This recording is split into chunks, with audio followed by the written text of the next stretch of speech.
Hello everybody, it's Dawn and welcome back to my channel. Welcome to our new subscribers, lovely to have you with us and lovely to see you all as well, whether you're a new subscriber or a long time subscriber. So today we're going to be reviewing another product from Craftstash in the Creative Crafts range, and this time we're going to be reviewing their new scoreboard. Well, they call it a scoreboard, but to be honest I would call it a multifunction tool because it doesn't just do scoring, it does a host of other things as well, or a couple of other things anyway. And so it comes like this. When you take it out of the box, it comes like this.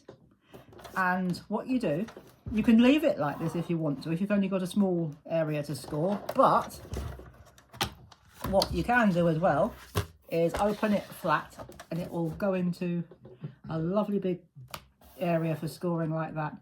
And you've got centimetres and you've got inches down this side. But unlike many scoreboards, or most scoreboards that I've seen anyway, you can score in both directions, which of course you can in other boards as well, but you'd have to rotate them. But this one you don't necessarily. And so what I'm going to do, I'm going to walk you through what's on this wonderful board. Obviously you've got the scoring bit here, but if you're going to score on this side, you can only score in centimetres. If you want to score in inches, we'd need to rotate it and you'd need the scoring tool. Now, where is the scoring tool? I'll show you. I'm just going to very quickly flip this over, and on the back you have got your scoring tool, which is just in here, tucked in there. Now I know you can see a couple of other bits as well. We'll get to those in a moment. You've got these two rods here. We'll get to those in a moment. In fact, I'll tell you what I'll do. I'll take them out now so I don't have to keep flipping the board backwards and forwards. And we'll get to those in a minute. So I'll take the rods out, and so we've got a place to put everything back when we've finished. I'll put them down there. Then I'll turn the board back over. And actually, if I keep it doesn't really matter which way I put it at this stage. Actually, do you know what? I'm going to put it that way because I want to score that way. We've also got a couple of punches.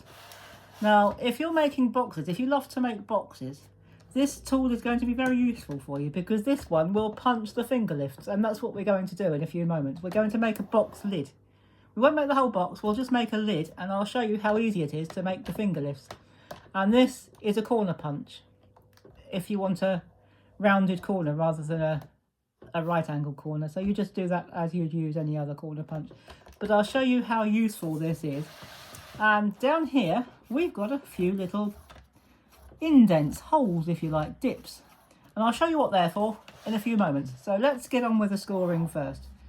So I am going to use a piece of red card. You can use obviously whatever you want to use. Now I want to do my scoring in inches because I'm very old-fashioned.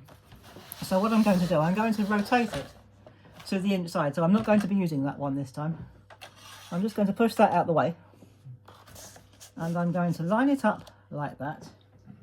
And we're going to assume that our box is going to be 2 inches all the way around. So you take your scoring tool, and it's a really neat tool. It goes right the way through. So you just put it up there. So what you can do is you can rotate it so that you've got it all the way. So we're doing a 2 inch, which is about roughly 5 centimetres. I don't know that, it's just that the 5 is coming up on my little scoreboard, so it tells you in both. So keep it nice and still and score it like that. We're going to flip it round and we're going to score it as if we were going to be making a box lid. So I'm going to flip mine round so that I know that I've got them equal. Not that this is going to be going on a real box, this is just a demonstration. And that fits really nicely in there and scores really well.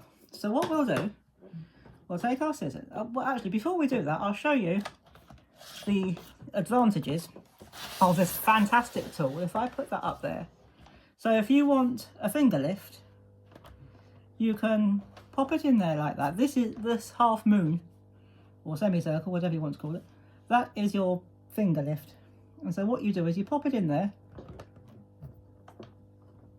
give it a punch, she says, Now this is a new one, I've not used it before, so it's a bit stiff. And when you take it out, you might need to just pull it out a little bit. Because it's stiff, because it's new, it's quite stiff. But once you've used it a few times, that's a little, let's just grab the scissors to cut that little bit out. It possibly could be a little bit easier than that to punch, but there you go, it doesn't matter. It'll loosen up as you use it. And obviously you do that on the other side as well. So pop it in, line it up as best you can with the other one. And punch, like that. Oh, that's it, bonk. That's how it's supposed to go. And there you go. There is your lid. And then obviously what we do, let's just quickly make this up so that you can see what it would look like, because there's something else I want to show you as well. So we'll very quickly cut our score line, or cut up to our score lines. I'm not even going to bother. Usually I would cut out a wedge, but I'm not going to bother this time. So if we were going to make this up into a box, and you will notice there is no red runner tape in this demonstration, even though we are going to be making a fake box lid. So what we will do is very quickly fold along all of our score lines, because for the first time I brought the new, well, it's not that new anymore, but again, another Craftstash or Creative Crafts from Craftstash product. They're fantastic bookbinding glue. This is the Creative Crafts bookbinding glue. I was after a glue which was fairly quick, or quick setting, and one with a fine nozzle, and this Creative Crafts bookbinding glue seemed to fit the bill. Now I have had a little play with this, and it does go super fast. So what you do, you just pop this on there like that. It's got a super fine nozzle, so it's really easy to use. You don't have to decant it into anything. You can use it straight from the bottle, unless of course you want to. And then we would pop those up like that, and if you hold it just for a few seconds, so I'll just hold this together for a few seconds, and it does grab quite quickly. It doesn't grab instantly, it's not like hot glue, which is probably just as well. But if I let go of that, that will hold. Well, we won't do the other two sides because we're not doing boxes today. We're showing you this fabulous board. So that's that. So when you've got your box lid, you can see your finger lift, and you can get a fairly standard finger in there, just like that. So there, that's the scoring part done, and that's the punches. Now, let's turn it round and have a look at these mysterious little holes here. Well, they're not that mysterious really. So for that, oh, let me just put the glue lid, the top back on the glue, so I don't knock it over, and so it doesn't dry out, because we've got the heating on, so it might dry out. Now these rods here, what you do, you need both of them. It isn't a case you've got one in case you lose one. You need both of them, and you can decide where you put them. I'm going to put mine about like that. I'm not going to put them right at either end. I'm going to put mine with 3 in the middle, because what we're going to do here, that's about the best I can get it, I think. But because this ingenious gadget, if I can find my ribbon, is a bow maker. So what you do is, so if we're going to make a single bow, take your ribbon and put it behind your rods. Cross it over. Take one bit to the back, bring it through, and then tie it in a knot. But if you want to make a double ribbon, if you want to make it really posh, so again, you start off the same way, wind it round, and then what you do is you take one bit back and then the other bit back. Cross it over, and then push that through from the back to the front, bring it over and tie it in a knot like that, nice and tight. Make sure you tie your knot not very tight, but tight enough. In fact, I'm going to make mine a double so that it doesn't come off when I take it off the rods. And there you have a beautiful bow. So obviously that's too long, so I'm going to cut mine. Now I'll give you a tip. If you cut your ribbon at an angle, not only will it look pretty, but it'll stop it from fraying. This is organza ribbon, so I'm going to cut mine at an angle like that. and it will stop it from fraying.